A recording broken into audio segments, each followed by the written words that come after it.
Hello there. Things are looking good on the post-Brexit trade front.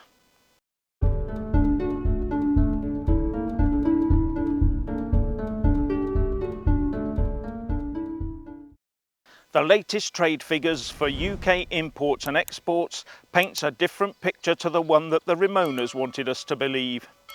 And one of the stats coming out of the Office for National Statistics is that UK exports into the EU in April this year were the highest on record. And that was the third month in a row that our exports to the EU had increased. We're trading more with the EU now that we've left than when we were a full member.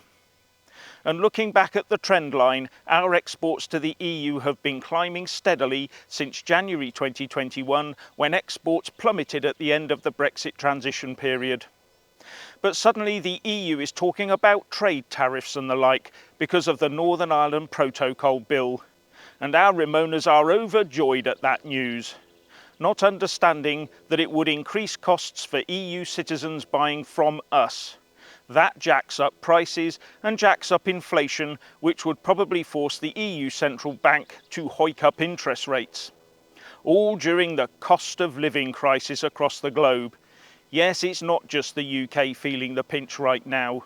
The European Central Bank has promised to raise rates in the coming months, but has also been forced into an emergency meeting to set up a financial anti-fragmentation tool to beat off the threat of a looming and massive Eurozone debt crisis.